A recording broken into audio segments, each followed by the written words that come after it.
Ndamira pamberi pedera makomutasi. Ndamira pamberi pedera makomutasi. Zvese ndezvo chokwadi. Ndataura ndezvokwadi. Yakaswara Mwari amubatsira. Mwari amubatsira.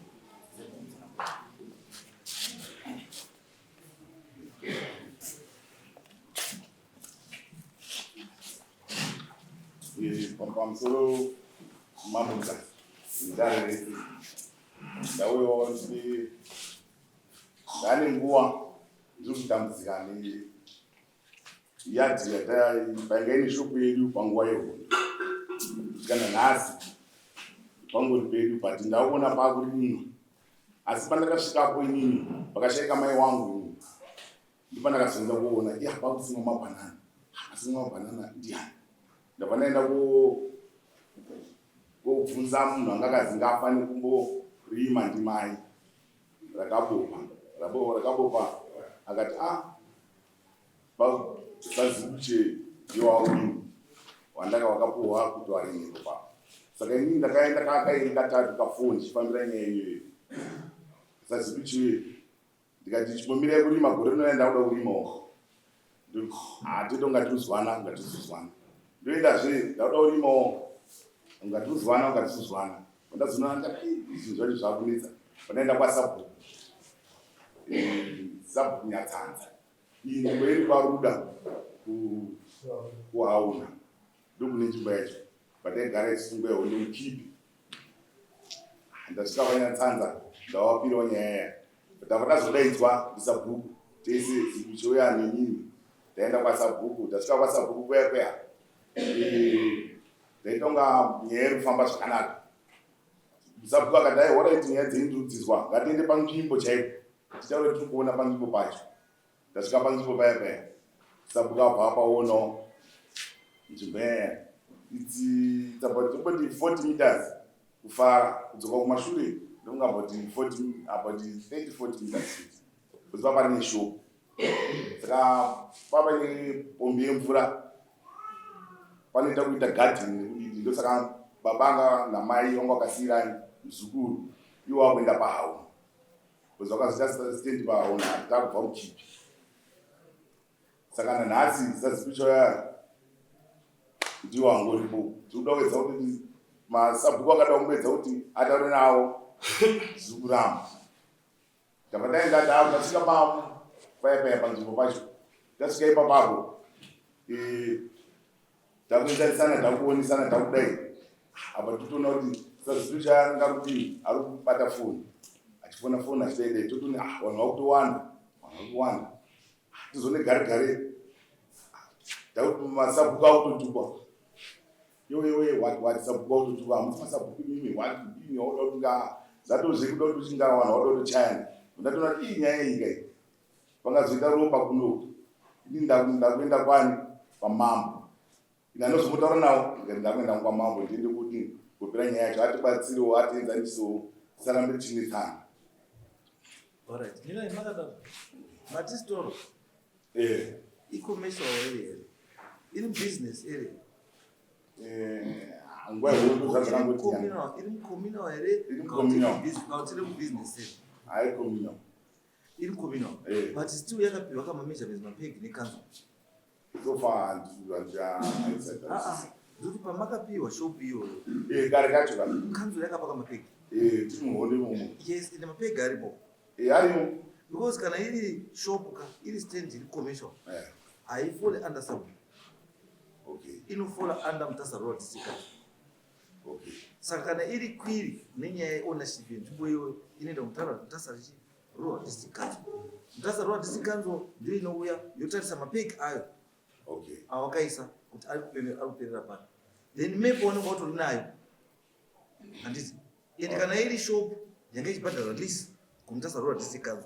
It means kutorende file yo inenge ine site plan. And the site plan inokutaurira kuti how many meters kudai against how many meters kudai. Kana iri front 40 meters kuenda kuback meters mangani. Zvese zvinenge zviripo pasite plan. Because masabhuku kana kutopindira nyaya iyoyo haisi yawo. Because that's a commercial stand. Commercial stand iri communal. Asi anopega sabhuku anoti apo panoita munozwa poinda sabhuku anonzi ndira kuisa store yangu mucommunal hamusiri kubusiness center asi ndira kuisa store yangu asi mucommunal area and sabhuku ndiye anochiuya wochitaura kuti ano panodini panoita handiti wovhaisa dombo rake pegi dombo rake pegi dombo rake pegi dombo rake pegi kanzuro inoya yotedzera chii maitwa matombo nani nasabhuku imomo handiti wobva wadhirowa chinhu chinonzi site plan handiti site plan iyoyo ndiyo inoenda kuchii kukanzuro kuti muzokwanisa kubhadhara imimi lease every year handiti ndosaka ndikutaura kuti mukada kutotanga kuti masabhuku apindire nyaya iyoyo anokuchitirai migano asi migano yagara ichi iripo and one thing chimwe chamunofanira kuziva ndechekuti mukatarisa mameasurements emashopu 1980 82 83 kudzoka up to late 90s and mashopu ese mukaenda kana mumanika bridge mukaenda kwaMutunguri unoti shop 1 munhu aikwanisa kuisa 50 meters kufront by 40 meters kudzoka back ndo angari mameasurements angaripo because land yacho yanga ichiripo but izvozvi zvisina uchi 4 meters by 10 meters 4 meters kufront 10 meters kudzoka uchi kumashure and mashopu ako zingaite sei ngaabatane why because land yacho hakusi and so stand iyoyo kana iripo asi yakuda kuti iverifyiwe kuoneka kuti size yayo chaiyo yamuri kutaura imini nezvakanyorwa zviri file kumutasa road district council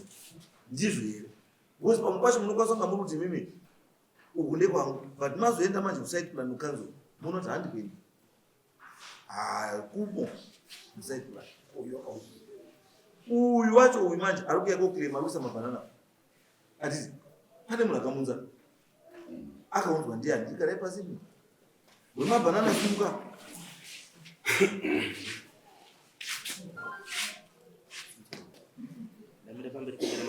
ndamira pamberi pedare ramamundasi zvese ndezvechokwadi zvese zvandichataura ndezvechokwadi ndikanyimba ndichabatwa mwari vanibatsira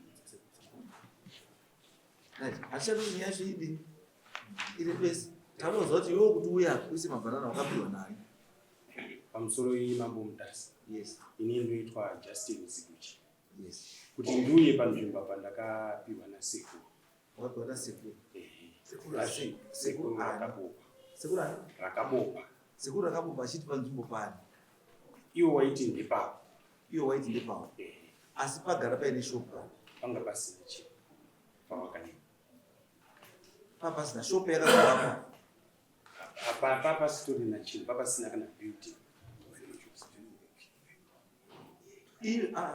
tokuzwa izvozvi panei pane musha wangu pane musha wako asi before usati waisa musha wako papasina here mashopu before vanhu vasati vapinda mukipi panga pasina hapana shop aipo foundation mirai bambo tinosvika bambo simukai bambo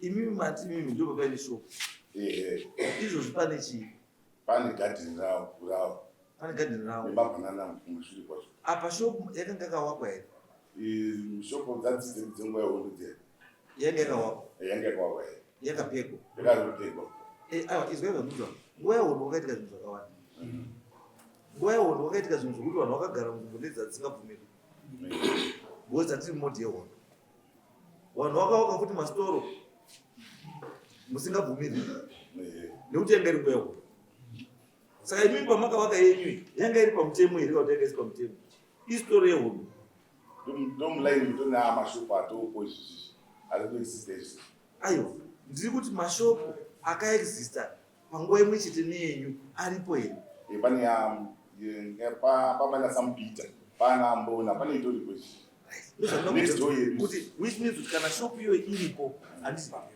it means kuti iri pamepo handisi ndosaka ndati imimi makufanira kudzoka kupi endai kukanzuro nawo kanzuro iburitse chii mepu yeshopping center iyoyo yochitaura kuti mbona anotangira apa achiguma apa uyu ndiani zviya yamudongora nyamudoko ranotangira pachiperera apa uyo anotangira pachiperera apa oshana ndiri kuitaka ndanda kusvika kuti yakosonga iri zvongoti vanhu ngoya hundokuzona kupinzwa kukipika ungozi pachadiwa mabhanzi neshuga nechii mukati mwo pana nemari yake iri unikwanisa kuwakaga takisho kwake unoti wakaga takisho kwake hondo yapera wautokirema kuti nekuti ndakawakaga takisho kwangu handiti kipi yakatopwanywa asi shopu yoda kusara iripo ai kipi yapwanywa neshopu nezviri mukati zvatopwanywa haisari shopu irimo kana kipi yapwanywa because kipi yange isiri pamutemo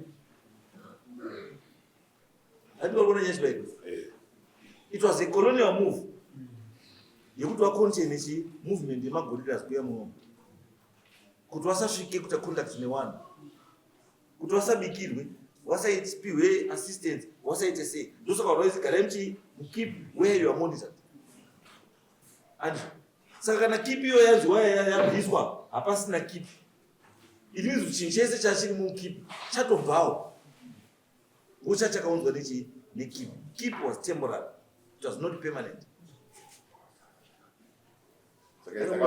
Saka kana muri mashopu pana atoripo. So it means the president later said 1985 tinongorana shuku atinongoti 1980 kwakuti shopu veripera kusvika 1985 kwazotama kuti yepahaone yapera wakwa permanent shopu yake muzvitima chai idza dzakangowakwa zvesve badzaibhadhara maiti adzaibhadhara lease. So it's a council issue. Imi michiendayo council then muno verify nekanzo youya panzvimbo yotarisa mapegi nechi zvese then yodetermina kuti shopping center yotangira papi zvichiperera papi then ava kana waencroacha then wobudisa mukati mubusiness center kana wasina kuencroacha woramba wari but kanzo mapepers ese yawanawo.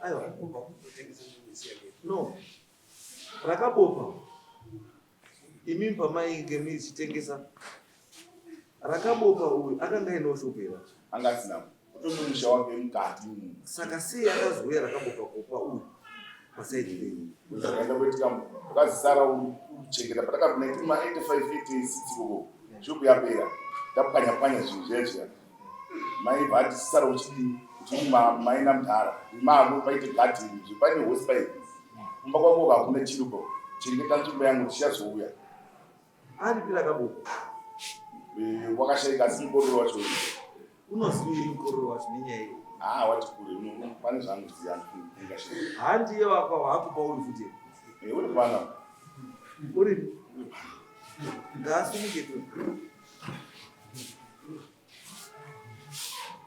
ndiye uyu wakura zvokuziva uyu une makore mangani? Une makore mangani? 58. Sorry? 58. Saka wakura asi mukipa unopinda Ndakapinda. asi wanga uri kadoko